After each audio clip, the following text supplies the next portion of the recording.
ओम शांति। 2 फरवरी 2023। बाबा के महावाक्य।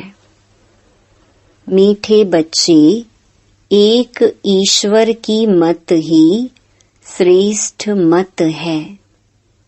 जिस मत पर चलने से ही तुम सच्चा सोना बनेंगे। बाकी सब मतें असत्य बनाने वाली हैं। प्रश्न: कौन सा पार्ट एक ज्ञान सागर बाप में भरा है जो किसी मनुष्य आत्मा में नहीं? उत्तर: बाबा कहते, मुझ आत्मा में भक्तों की संभाल करने का, सबको सुख देने का पार्ट है। मैं ज्ञान सागर बाप सभी बच्चों पर अविनाशी ज्ञान की बरसात करता हूँ। जिन ज्ञान रत्नों का कोई मूल्य नहीं कर सकता। मैं लिबरेटर हूँ। रूहानी पंडा बन तुम आत्माओं को वापस शांति धाम ले जाता हूँ। यह सब मेरा पार्ट है। मैं किसी को दुख नहीं देता, इसलिए सब मुझे आँखों पर रखते हैं। रावण दुश्मन दुख देता है, इसलिए उसकी एफिजी जलाते हैं। गीत जो पिया के साथ है। ओम शांति। बाप ने ओम का अर्थ तो बच्चों को समझा दिया है। ओम अर्थात अहम आत्मा। बस अर्थ ही इतना छोटा है, ऐसे नहीं कि आई एम गॉड। पंडितों आदि से पूछेंगे ओम का अर्थ क्या है, तो वह बहुत लंबा चौड़ा सुनाएंगे और यथार्थ भी नहीं सुनाएंगे। यथार्थ और अयथार्थ, सत्य और असत्य। सत्य तो है ही एक बाप। बाकी इस समय तो है ही असत्यता का राज। राम राज्य को ही सत्य का राज्य कहेंगे, रावण राज्य को असत्यता का राज्य कहेंगे। वह अयथार्थ ही सुनाते हैं। बाप है सत्य, वह सब सत्य सुनाकर सच्चा सोना बना देते हैं। फिर माया असत्य बनाती है। माया की प्रवेशता के कारण मनुष्य जो कुछ कहेंगे वह असत्य ही कहेंगे, जिसको आसुरी मत कहा जाता है। बाप की है ईश्वरीय मत। आसुरी मत वाले झूठ ही बताएंगे। आसुरी मतें दुनिया में अनेकानेक हैं। गुरु भी अनेक हैं, उन्हों की श्रीमत नहीं कहेंगे। एक ईश्वर की मत को ही श्रीमत कहेंगे। अभी तुम बच्चे समझते हो, हम श्रीमत पर चल श्रेष्ठ बनते हैं। सबसे श्रेष्ठ तो है ही परम पिता परमात्मा, जो रहते भी ऊंचे ते ऊंचे हैं। सब भक्त उनको याद करते हैं। भक्त श्रीमत को याद करते हैं तो जरूर कोई आसुरी मत पर है। अभी तुम श्रीमत पर श्रेष्ठ बनते हो, फिर वहां भगवान कहकर याद करने की दरकार ही नहीं। देवी देवताओं को कोई दुख नहीं जो याद करना पड़े। भक्तों को तो अपार दुख है। अभी तो बहुत दुख के पहाड़ गिरने हैं। महाभारी लड़ाई यह दुखों का पहाड़ है मनुष्यों के लिए। तुम बच्चों के लिए सुख का पहाड़ है। दुख के बाद सुख जरूर आना है। इस विनाश के बाद फिर तुम्हारा ही राज्य होना है।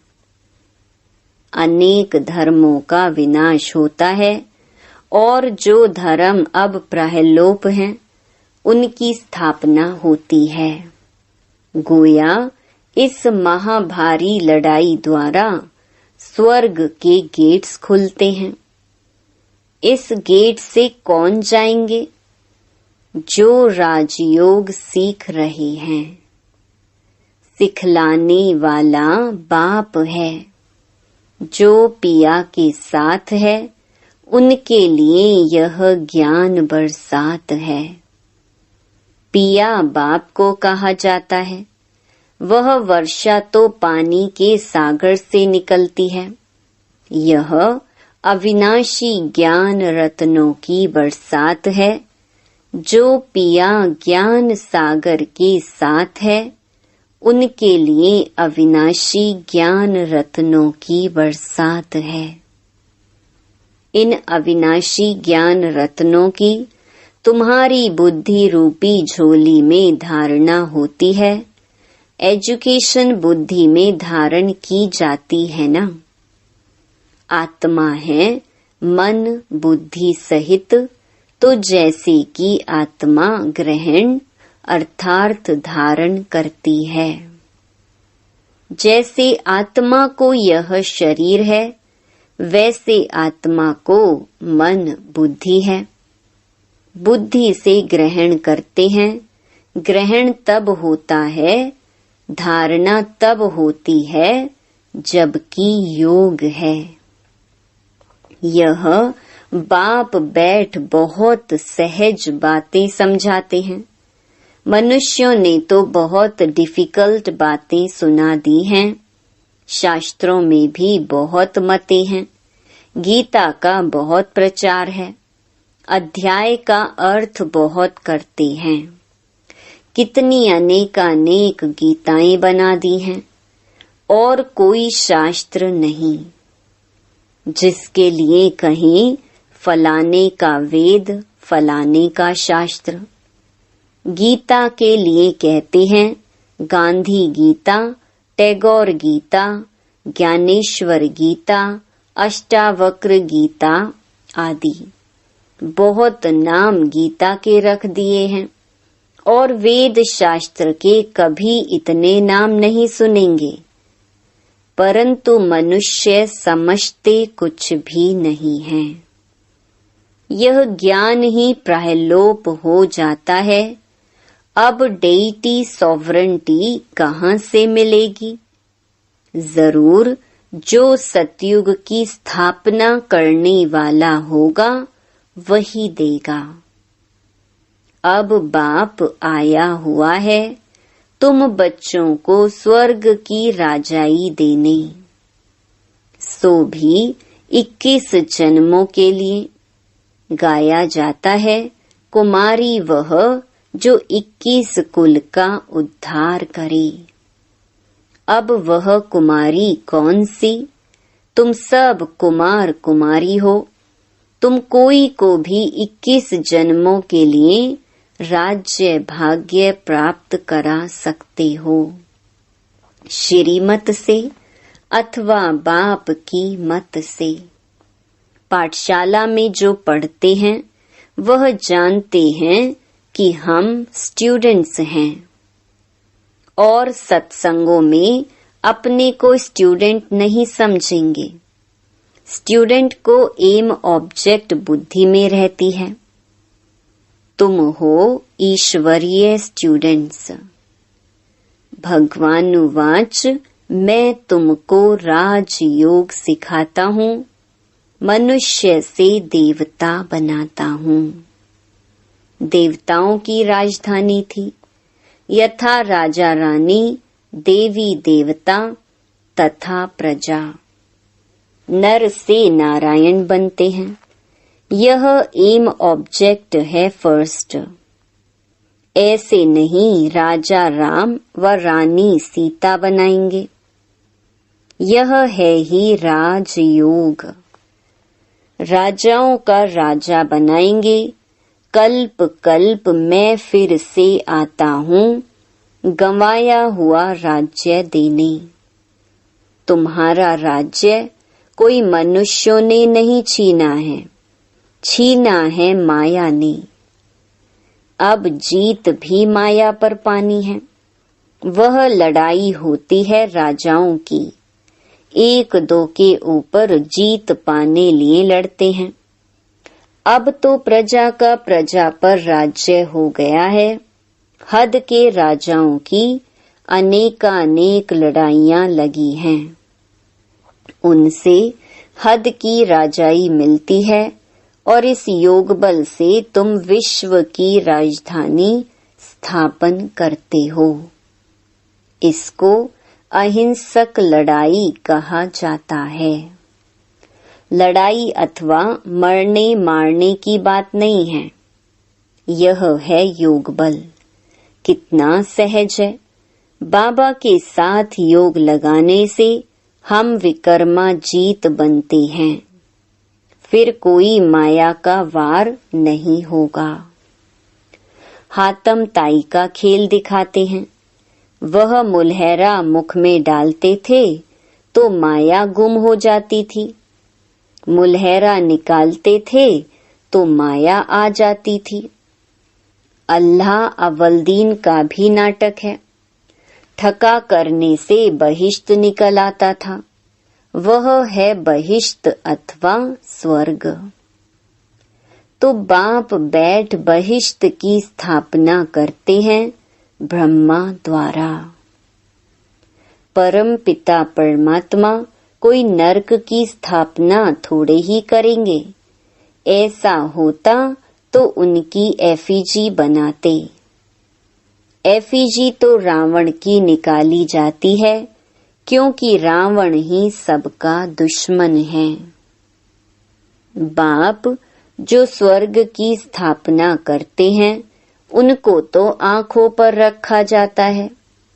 बाप कहते हैं मुझे भक्त याद करते हैं कि आकर दुख से छुड़ाओ, इसलिए आकर लिबरेट करता हूँ। बाप लिबरेटर भी है, रूहानी पंडा भी है। तुमको ले जाते हैं अपने शांति धाम। जो पिया के साथ हैं उनके लिए अविनाशी ज्ञान रत्नों की बरसात है। जिन ज्ञान रत्नों का मूल्य नहीं किया जाता। बाबा है ज्ञान सागर, तो जरूर आत्मा में पार्ट भरा हुआ है। परम पिता परमात्मा खुद भी कहते हैं मेरी जो आत्मा है जिसको तुम परमात्मा कहते हो, मेरे में भी पार्ट भरा हुआ है। भक्तों की संभाल करना, सबको सुख देना। दुख तो माया देती है, भक्तों को अल्पकाल के लिए सुख देने का भी मेरा पार्ट है। मैं ही साक्षात्कार कराता हूँ और दिव्य बुद्धि देता हूँ, जिसको ज्ञान का तीसरा नेत्र कहा जाता है, जिससे तुम्हारी बुद्धि का गॉडरेज का ताला खुलता है।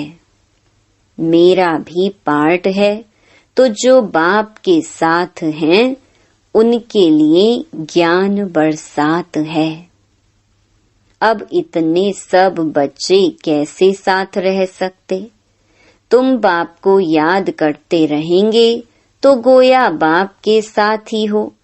कोई लंदन, कोई कहाँ है, फिर साथ कहाँ है? उनको भी मुरली जाती है। जो सयाने समझदार होते हैं वह एक हफ्ता भी अच्छी रीति समझें तो उनको स्वदर्शन चक्रधारी बना देता हूँ। 84 जन्मों के स्वदर्शन चक्र का राज अभी तुम बच्चों ने समझा है, जिस स्वदर्शन चक्र फिराने से माया रावण का सिर काट देते हो, अर्थात उन पर जीत पाते हो। बाकी सिर काटने की कोई बात नहीं है। उन्होंने फिर हिंसक अस्त्र शस्त्र दे दिए हैं। वास्तव में शंख यह मुख है। चक्कर फिराना यह बुद्धि का काम है। तो यह अलंकार भक्ति मार्ग में बहुत दे दिए हैं। शास्त्र आदि जो भक्ति मार्ग में चल रहे हैं, ड्रामा अनुसार फिर वही निकलेंगे। हो सकता है यह सच्ची गीता भी कोई न कोई के हाथ में आ जाए, तो कुछ इनसे भी डाल देंगे। बाकी सभी वही निकलेंगे। कोई कोई अक्षर उनमें यहाँ के आए हैं। भगवानुवाच ठीक है, राजयोग भी ठीक है। बाप कहते हैं अब वापिस जाना है। इस शरीर सहित सब कुछ भूलना है।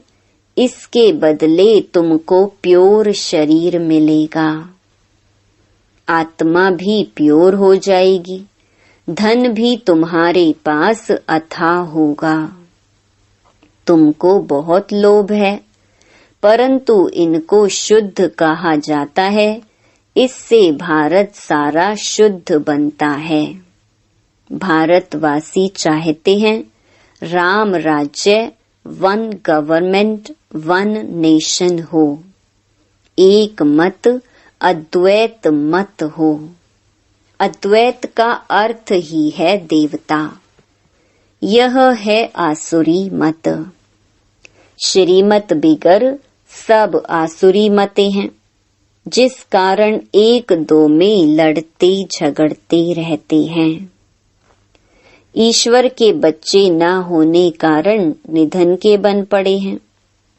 सतयुग में देवताएं हैं धनी के, वहां जानवर भी कभी लड़ते नहीं।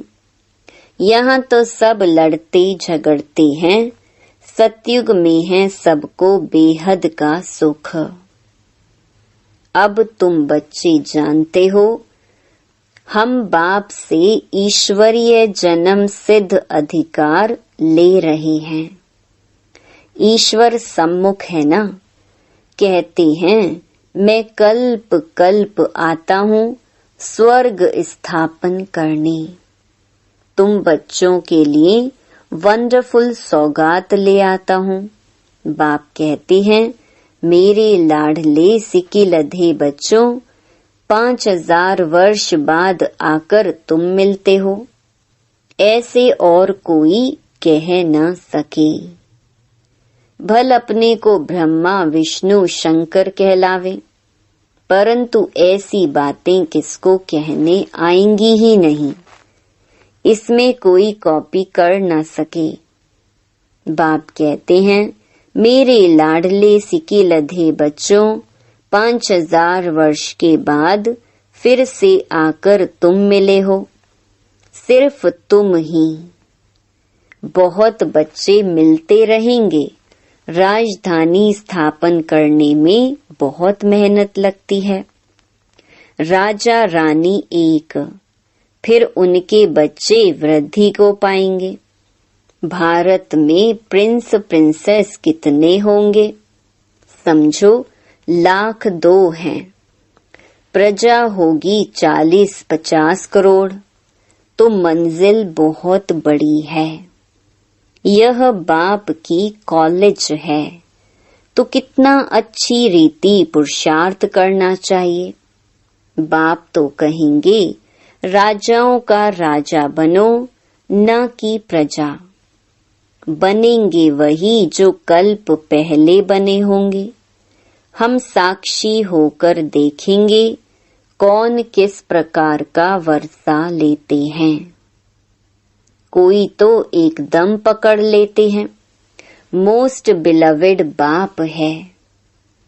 चुंबक पर सुइयां खिंचकर आती हैं।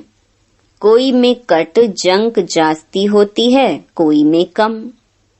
नजदीक वाले तो एकदम आकर मिलेंगे। साफ सुई झट खींच आएगी। बाप कट को निकालकर ऐसा चमकाते हैं जो तुम बच्चे वहां साथ रहेंगे। तुमको रुद्रमाला में पिरोना है।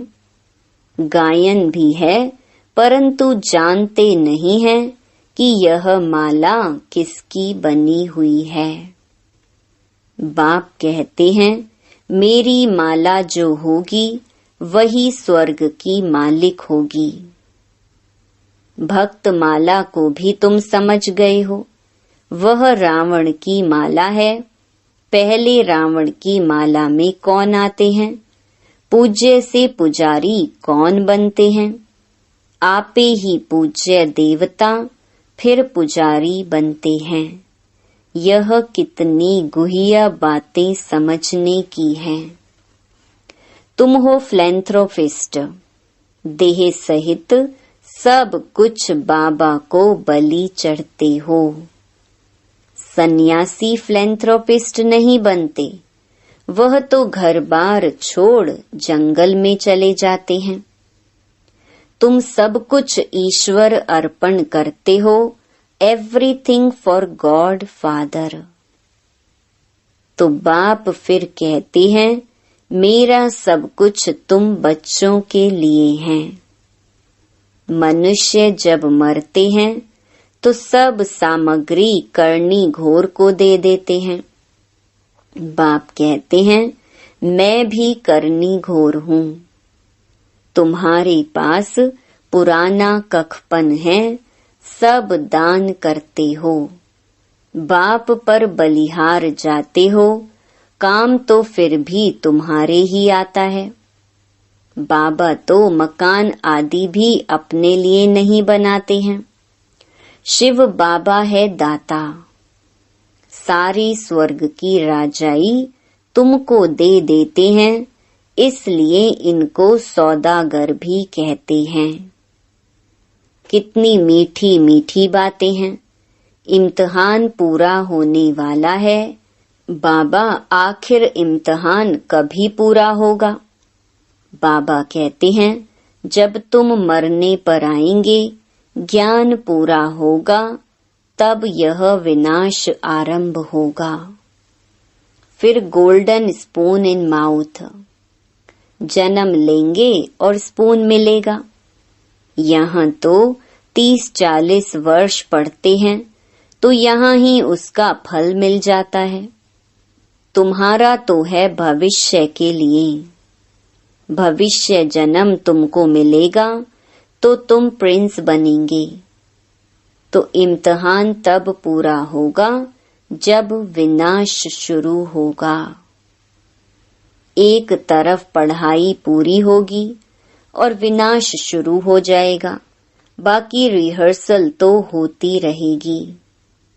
तुमको इस पढ़ाई का फल फिर नई दुनिया में मिलना है। वहां आत्मा, शरीर, राजाई सब नया होता है। यह बड़ी गुह्य धारणा की बातें हैं। पढ़ाई कभी छोड़नी नहीं चाहिए। बाप बैठ समझाते हैं। वंडरफुल बातें हैं ना। देरी से आने वाले भी झट योग और ज्ञान में लग जाते हैं तो वह भी ऊंच पद पा सकते हैं। अच्छा, मीठे मीठे सिकिलधे बच्चों प्रति मात पिता बाप दादा का याद प्यार और गुड मॉर्निंग। रूहानी बाप की रूहानी बच्चों को नमस्ते। धारणा के लिए मुख्य सार। पहला, शरीर और आत्मा दोनों को पवित्र बनाने के लिए इस पुराने शरीर सहित सब कुछ भूलना है। देह सहित बाप पर पूरा बलि चढ़ फिलैंथ्रोपिस्ट महादानी बनना है। दूसरा, बाप की श्रीमत पर चल बेहद का सुख लेना है। यह शुद्ध लोभ रखना है जिससे सारी विश्व सुखी बने। बाकी अशुद्ध लोभ त्याग देना है। वरदान, अमृत वेले के महत्व को जान महान बनने वाले विशेष सेवाधारी भव। सेवाधारी अर्थात आँख खुले और सदा बाप के साथ बाप के समान स्थिति का अनुभव करें। जो विशेष वरदान के समय को जानते हैं और वरदानों का अनुभव करते हैं, वही विशेष सेवाधारी हैं। अगर यह अनुभव नहीं तो साधारण सेवाधारी हुए, विशेष नहीं। जिसे अमृत वेले का, संकल्प का, समय का और सेवा का महत्व है, ऐसे सर्व महत्व को जानने वाले महान बनते हैं और औरों को भी महत्व बतलाकर महान बनाते हैं। स्लोगन, जीवन की महानता सत्यता की शक्ति है जिससे सर्व आत्माएं स्वतः झुकती हैं। ओम शांति।